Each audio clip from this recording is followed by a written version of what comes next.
Hello बच्चों, आइए देखते हैं प्रश्न। निम्नलिखित संख्याओं को अभाज्य गुणनखंडों के गुणनफल के रूप में व्यक्त कीजिए।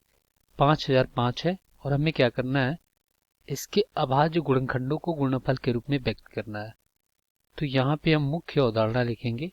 मुख्य अवधारणा,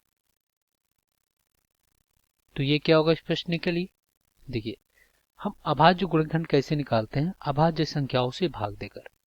तो अभाज्य संख्याएं क्या होती है, वे संख्या अभाज्य संख्या अभाज्य संख्या क्या होती है, वे संख्या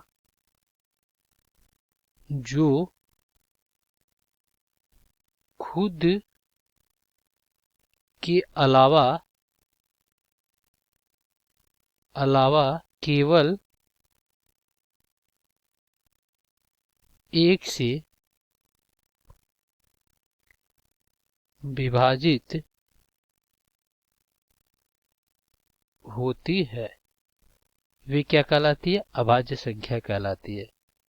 जैसे आपका यहाँ पे 2 क्या अभाज्य संख्या है, फिर आपका 3 अभाज्य संख्या है, फिर यहाँ पे 5 अभाज्य संख्या है, 7 अभाज्य संख्या है, यहाँ पे 11 अभाज्य संख्या है, 13 अभाज्य संख्या है, फिर यहाँ पे 17 अभाज्य संख्या है, 19 अभाज्य संख्या है, 23 अभाज्य संख्या है, 23, और इस प्रकार से आपका 29 भी एक अभाज्य संख्या है। तो इस प्रकार से अभाज्य संख्या होते हैं जो खुद के अलावा एक से विभाजित होते हैं। अब हम क्या करेंगे, दिए गए प्रश्न को हल कर लेते हैं। चलिए इसका अभाज्य गुणनखंड निकालते हैं। क्या आपका 5005 है। तो देखिए, इसका अभाज्य गुणनखंड करने के लिए सबसे छोटी संख्या लेते हैं। तो 2 से भाजित होगा नहीं, क्योंकि 2 से भाजित होने के लिए यहाँ पे लास्ट में 0 होना चाहिए, या 4 8 होना चाहिए, या 10 होना चाहिए, एक सम संख्या होना चाहिए। तो 2 से भाजित नहीं होगा। फिर 3 से भाजित 3 से भाजित करना है। तो 3 से भाजित करने के लिए देखिए, इनके अंकों का योग आपका 3 से भाजित नहीं होगा। 0 0 और 5 10, 10 भी 3 से भाजित नहीं होगा, 30 से भी भाजित नहीं होगा। अब यहाँ से देखिए 5 से भाजित हो जाएगा, क्योंकि 5 से भाजित होने के लिए हमें लास्ट में 0 होना चाहिए, या तो 5 होना चाहिए। तो 5 से भाजित हो जाएगा। तो 5 कने 5, और ये 0 0 और 5 कने 5।